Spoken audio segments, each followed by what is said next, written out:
مصائبی بازداشت و برطرف کنی محصولات بی‌صفت از جانب متخصصین آگنتی تاجیکستان در معلومات می‌دهد. البته در حالت اشکار نمودن محصولات‌های مهلت 3 ماه گذشته یا اینکه محصولات‌های بی‌صفت یا اینکه غیر استانداردی در حالت اشکار گردیدن از طرف متخصصین نظریه سودای آگنتی تاجیکستان نسبت آن شخصانی که یعنی که آن وارد کنندگانی که با چنین کمبودی‌ها راه دادن طبق طلبات حجت‌های معیاری طبق قانون‌های حمایت حقوق استعمال کنندگان چوره اندیشی کرده می‌شوند و اینچنین در هر یک بازارهای شهر دوشنبه و نقطه‌های سودا اینچنین در منطقه‌ها کارهای فرماندهی گزارنده می‌شود و از طرف بعضی صاحبکاران پرمسئولیت و در حالت فرماندهی کارهای فرماندهی با درخواست خود محصولات‌های مهلتی 3 ماهشون گذشته رو و آگنتی تاجیکستان برای نیست و نابود کنی ارسال می‌کنند و طبق ترتیب مقرر گردیده در کمیسیون محصولات‌های مهلتی 3 ماه گذشته در پرتاب‌های شهر دوشنبه یا اینکه در باغ حیوانات همچون خوراک چروا یا اینکه منبع به کارکرد دویم‌باره پیشنهاد کرده می‌شود. کمیته حرکت روزکاوی نزدیک جمهوری تاجیکستان که متخصصان فعالیت می‌نماید و در همه بازارهای استعمالی آزمایشگاهی آینده را دارد. محصولاتی که همه فروشندگان یا که صاحبکاران را وارد کرده می‌شود و در آن تشخیص گرفته می‌شود و برای فروش سرتیفیکات داده می‌شود. و غیر از این ما در گفتیم که در 24 نوع مرکزهای تشخیصی به خاطر روزکاوی داریم. در همه آنها محصولاتی که دوباره کدام محصولاتی که در بازارها اگر سنجش داده نمی‌شود با آنها راه کرده می‌شود اگر شماره محصولات اگر زیاد باشد یا در گذرگاه‌های سرحدی داریم که در 37 نقطه گذرگاه‌های جمهوری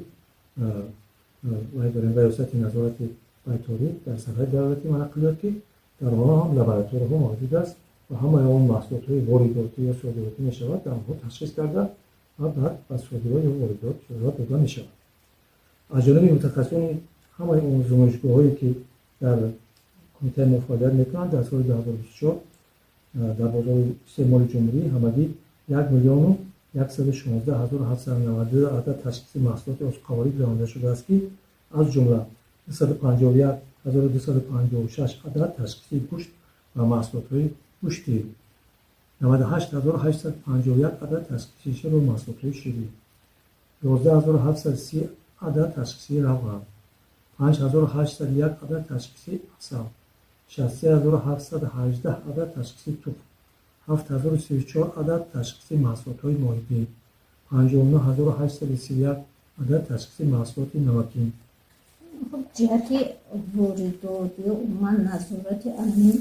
داروهایی که برسته به کودکان روانه شده است این روز متخصصین شما چگونه تشخیص ها میگذارانند و انام صفتناکی داروهایی که مخصوص برای کودکان هم داروهایی هم خوراک هایی که در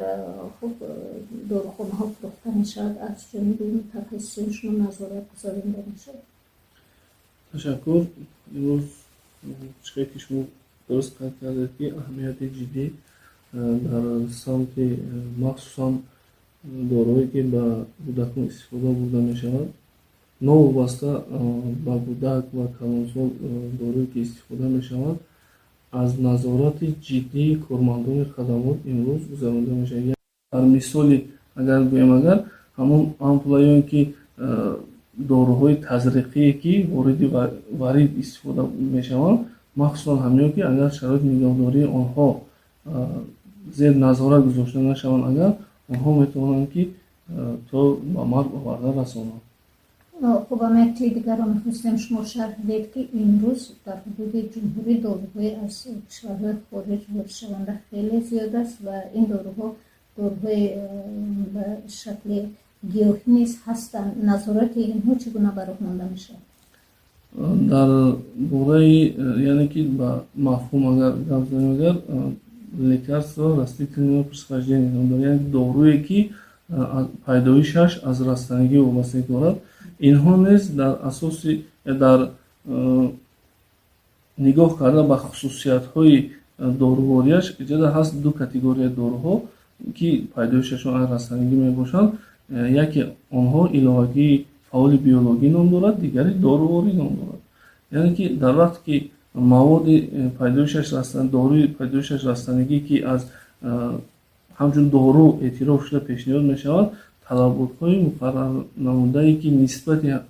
таҳлилҳое ки муқаррар шудааст ки аллакай нисбати ҳамин гуна дору санҷида мешавад, пешбинӣ карда мешавад. яъне ки уҷа таҳлилҳоро агар номбар карда гузарем, агар якчанд таҳлилҳое ҳастанд ки ин танҳо ба соҳаи ҳамон кормандони фармасевтӣ